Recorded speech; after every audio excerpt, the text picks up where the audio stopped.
What would you rate the performance out of 10? All you have to say is a number. All right, ladies and gentlemen, here's a look at the famous Roseburg Indoor. One of my favorite places to come during the winter time to have some fun and stay sharp.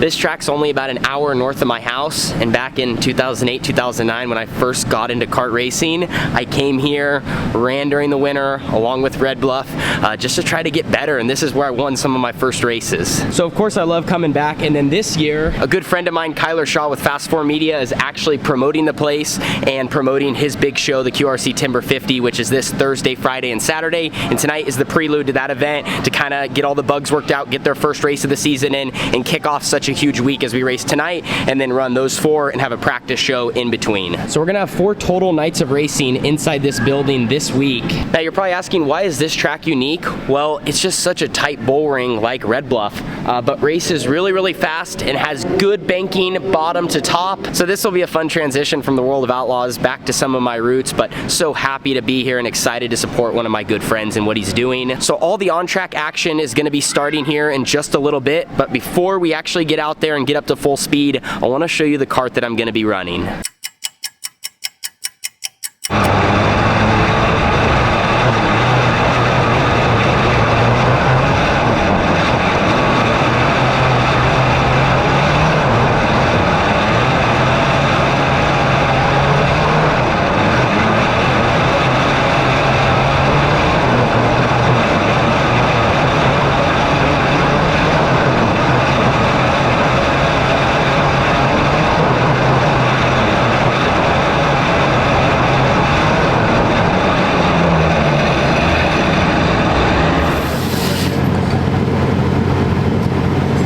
We just got all qualified here at the Roseburg Indoor, and I wanted to show you the hot rod that I'm running tonight. Beautiful blue number 15, owned by my girlfriend Jessica.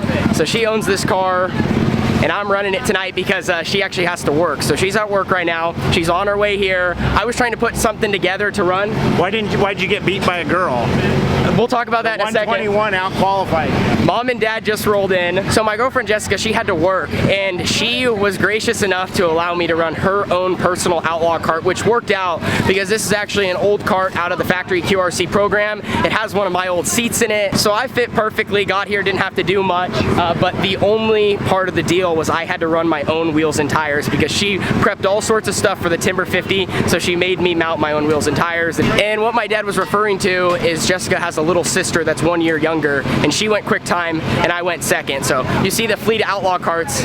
This is the Mockridge family racing behind me. But yeah, Jessica, very nice of her to let me run. She's gonna be here. We're hoping to, have a good night of racing, and so far we're off to a good start. Kind of sputtered there a little bit, hot laps and qualifying. The racetrack's really fast, and it was just taking me a minute to get up to speed. So we found an issue with the spark plug, changed it, and now I think we're gonna be okay for the heat race. But that's a look at the kart I'm running tonight. We're gonna make adjustments as we go. The surface is really fast right now, and I think it's gonna be bottom dominant tonight. It's just so good down there, and it seems like there's a little less banking than in years past, but we'll see what they do. They're out there trying to roll it in and get us 2 grooves for the rest of the show. So now I'm getting in for my heat race. Gonna be starting second row outside, so they did a 4-car invert, and I just have to finish in the top 4 to get my time back for the A. So essentially here we don't need to win the heat race. Obviously it's always good when you go forward. I think starting on the outside row, just try to get a good start, kind of see how the cards shake out. Our stuff should be good enough to move forward, and we don't have to make any crazy moves early on, and we just need to maintain our position. So strapping in, heading on out.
What'd you say? Said you don't need brakes if you're on the pole anyways. All right, perfect. Okay, love you. Love you, I'll see you soon. So I was just talking to the boss. She was asking about the heat race. Started 4th, finished 3rd. Kind of ran those 8 laps in conservative mode. I was having some issues with the brakes, and just like all night, we've still been having some problems just taking off. Once I get up to high RPM, the engine runs fine. So Jessica was kind of trying to tell me what to do or what she thought I should do, but she'll be here soon. With that finish though, I should start on the pole of tonight's main event. Just had to run top 4. Now we have the opportunity to make adjustments and go out and run 25 laps. Since we're running on a Tuesday, they're actually rolling through this show like really quick, so it's just been right back and forth on track. Doesn't leave a lot of time for the track to change, and we don't really have enough karts to probably do so. So it's going to be the same story, all about the start and getting to the bottom as quick as possible and setting the pace.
From the drop of the checkered.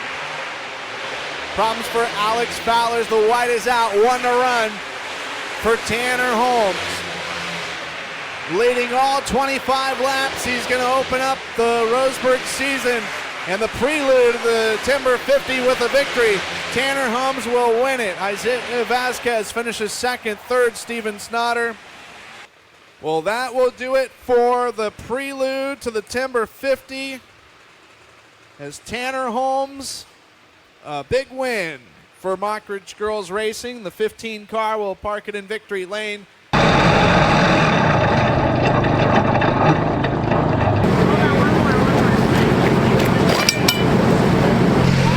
What would you rate the performance out of 10? All you have to say is a number. You won, so that's pretty good. Okay, and I couldn't have done anything better? But you weren't very good in the heat race. I know, I wasn't very good in the heat race. That was the downside of the night. She said, you guys heard I didn't need any brakes. Well, when you're out front like that, you can kind of control your car with the gas. I'm glad I was able to, it's always kind of a new challenge running a different car. I know I've ran Outlaw karts my whole entire life, and I told you this is so similar to what I normally run, but still, there's always something challenging about running a different piece of equipment, even if it is, a lot of the same pieces of the puzzle. sucks the racing surface kind of how it was, you know, being one lane around the bottom. I'm sure they're really going to work on that and, you know, try to make it better. But thanks to Jess and thanks to the whole Mockridge family for, you know, taking care of me tonight. It was a lot of fun. Well, before I ended the video, I figured I would show you guys the racetrack. This place tonight did not really get off the bottom, so they came out here and worked it after, and they're kind of prepping it for the rest of the week. Obviously, their goal is to use the whole surface, and when this place is right, it's really, really exciting. Anyway, though, wanted to say thank you so much for watching this video. Glad that we were able to get a win. A big shout out, of course, again to Jessica for letting me run her car. Really glad we were able to park the 15 in victory lane. Doesn't matter what you're racing. You know, this sport's so tough. Whether it's a lawnmower, whether it's an Outlaw cart, whether it's a micro or a sprint car, it takes a lot. And so, you know, just to always get a victory will forever feel good. And now we're hoping that that speed and success can carry into Thursday, Friday, and Saturday, where a lot more money is going to be paid out and a really nice looking trophy is going to be leaving this building. And our goal is for Factory QRC and the AT&T to take that home. So our eyes are on the prize, and that's going to wrap up this show. We will see you all in the next one and get the Timber 50 underway. Deuces.